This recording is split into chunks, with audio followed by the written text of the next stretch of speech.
इतना बवाल क्यों हो रहा है पृथ्वीराज चौहान के बयान पर? आप लोग थोड़ा हैरान होंगे।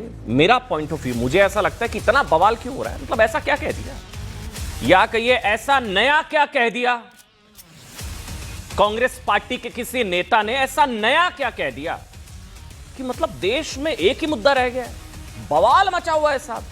देखिए, हम लोग पत्रकार हैं, जब हम लोग इस तरह की खबरें सुनते हैं तो अब बदल गई हैं चीजें।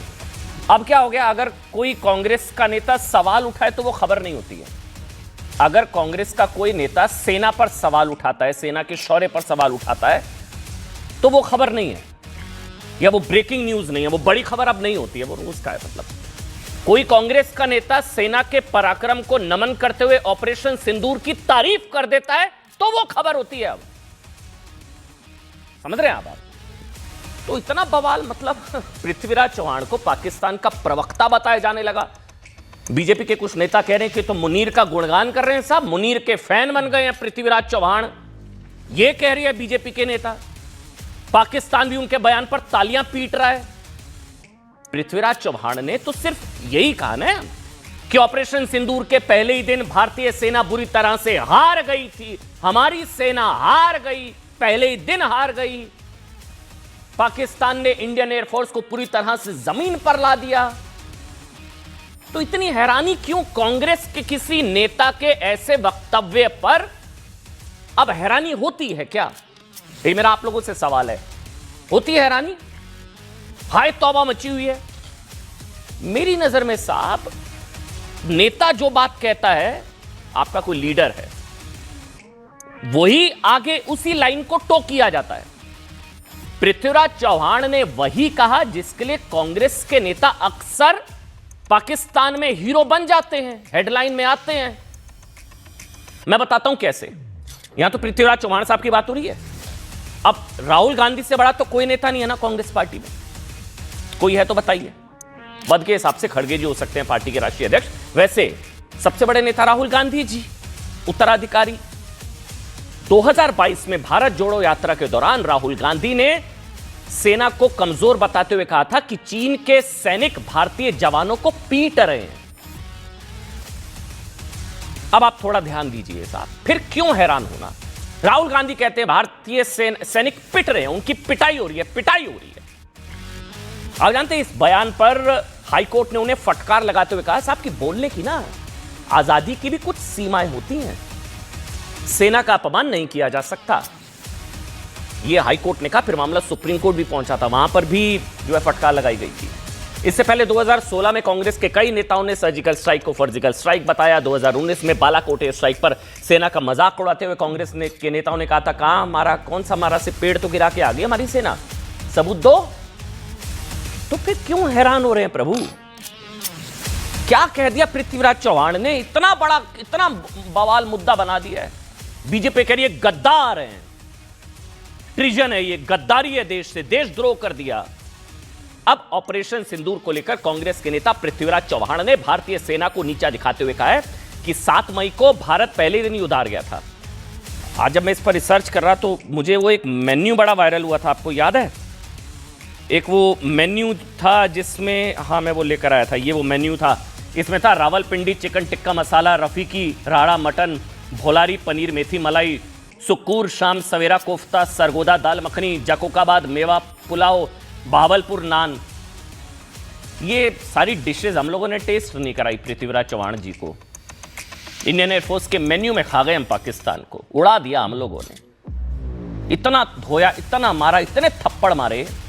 पाकिस्तान ने, वो कह रहे हैं कि भारतीय विमानों को मार गिराया, हम लोग पहले ही दिन हार गए, भारतीय एयरफोर्स पूरी तरह से ग्राउंडेड, जमीन पर आ गई थी। देखिए अब तक क्या होता था, पहले मोदी पर टारगेट किया जाता था, मोदी सरेंडर, अब डायरेक्ट आर्मी पर अटैक्स हैं।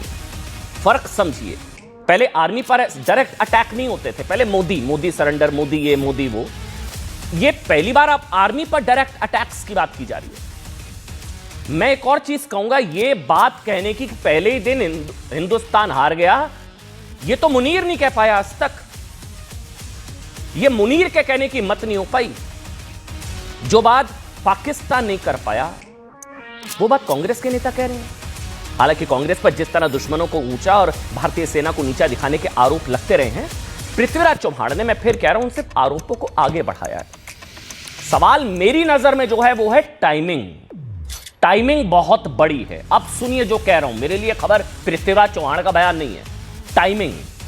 पृथ्वीराज चौहान ने ये 2 तस्वीरें देखिए, भारतीय सेना को नीचा दिखाने वाला बयान 16 दिसंबर विजय दिवस के दिन दिया। विजय दिवस, वो दिन जब भारतीय सेना ने पाकिस्तान का भूगोल बदल दिया था, टुकड़े टुकड़े कर दिए थे हमने। पाकिस्तान के 2 टुकड़े करके भारतीय सेना ने, उसके पराक्रम ने 93,000 सैनिकों को 13 दिनों के अंदर अंदर बंदी बनाकर पाकिस्तानियों की इज्जत उतार दी थी। उसी दिन पृथ्वीराज चौहान ने पाकिस्तानी सेना के गुणगान और भारतीय सेना के खिलाफ ये राजनीतिक पत्थरबाजी के लिए उन्होंने उसी दिन को क्यों चुना, ये मैं समझूंगा। और सवाल ये भी कि साहब, कांग्रेस का शीर्ष नेतृत्व क्या पृथ्वीराज चौहान के बयान पर मौन क्यों है? या तो सहमति है, क्या इस बयान को गांधी फैमिली, मल्लिकार्जुन खड़गे का मौन समर्थन है? वैसे तो खड़गे जी खुद कह चुके हैं चिटपुट युद्ध हुआ था, चिटपुट अध्यक्ष हैं, यह भी सवाल है। इसके अलावा पृथ्वीराज चौहान ने जो सबसे आपत्तिजनक बयान दिया वो ये कि भारत में ना ये 12 लाख सेना, 10 से 12 लाख क्या जरूरत है, इतने सैनिकों को किसी और काम में लगा देना चाहिए, क्योंकि ऑपरेशन सिंदूर के दौरान लड़ाई सिर्फ हवाई हमलों और मिसाइलों तक सीमित रही। अब कांग्रेस के नेताओं को देश की सेना भी बोझ लगने लगी है क्या? सेना और सैनिकों को लेकर कांग्रेस की यही सोच है तो सत्ता में आने के बाद सेना को लेकर कांग्रेस के फैसले कैसे होंगे?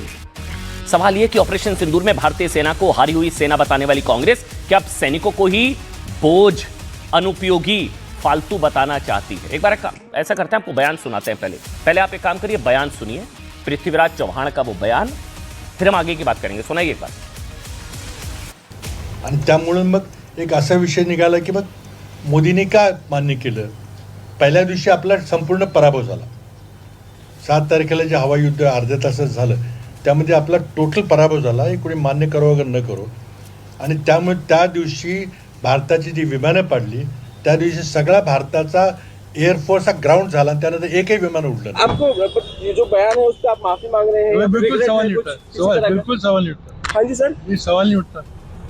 मैं बात करूंगा ना डिटेल में। माफी मांगने का सवाल माफी का मांगू?